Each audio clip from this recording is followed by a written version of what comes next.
మీకు త్రివిక్రమ్ గారికి ఏవో గొడవలు ఉన్నాయని చెప్పి ఆర్టికల్స్లో రాశారు. నాకు త్రివిక్రమ్ గారికి కూడా ఆర్టికల్స్ వచ్చినాయి. ఆర్టికల్స్ వచ్చినాయని చెప్పారు చాలామంది. ఓకే, అది నిజమేనా? మంచి క్వశ్చన్ వేసావు. నేను అసిస్టెంట్ డైరెక్టర్గా అవ్వకముందే త్రివిక్రమ్ గారు 2 సార్లు 3 సార్లు మొత్తం ఆయనకి 5-6 నంది అవార్డ్స్ వచ్చాయి ఓన్లీ ఫర్ డైలాగ్స్. నేను చిన్నప్పటి నుంచి ముల్లపూడి వెంకటరమణ గారు, జంధ్యాల గారు, ఈవెన్ మాయాబజార్ డైలాగులు కూడా నాకు.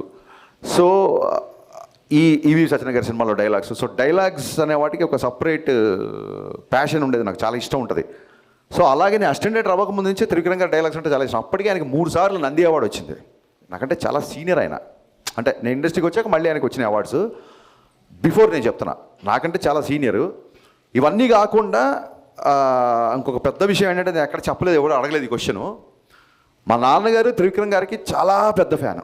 ఎంత పెద్ద ఫ్యాన్ అంటే, అతడు సినిమా ఆయన కొన్ని 100 సార్లు చూసుంటారు. అంటే మా ఇంట్లో ఒక రకంగా త్రివిక్రమ్ గారే పెద్ద అబ్బాయి. చూడండి, అన్నయ్య బాగా చదువుతున్నాడు, నువ్వేంట్రా ఇలా అన్న టైప్లో మా నాన్న ఒకసారి నేను ఏమన్నా కొంచెం కమర్షియల్ పంచ్ డైలాగులు ఫైట్లు ఎక్కువ ఉంటే నా సినిమాలో, త్రివిక్రమ్ గారి సినిమా చూడరా అని చూపిస్తుంటారు. మా నాన్నగారికి త్రివిక్రమ్ అంటే అంత ఇష్టం. నాకు మా నాన్నగారి ఇష్టం నాకు ఏ రేంజ్లో నాకు కోపం తెప్పించిందంటే, ఇంక నేను కూడా లాభం లేదు. 10,000 భావంలో త్రివిక్రమ్ గారి ఫాదర్ దగ్గరికి వెళ్ళి ఆయనకి నా సినిమాలు అన్నీ చూపించి, సార్ మీరు నా ఫ్యాన్ అని చెప్పండి, త్రివిక్రమ్ గారు మా ఇంట్లో పెద్ద కొడుకు, నేను మీ ఇంట్లో చిన్న కొడుకు కావాలనుకుంటున్నా అని చెప్దాం అనుకున్నా.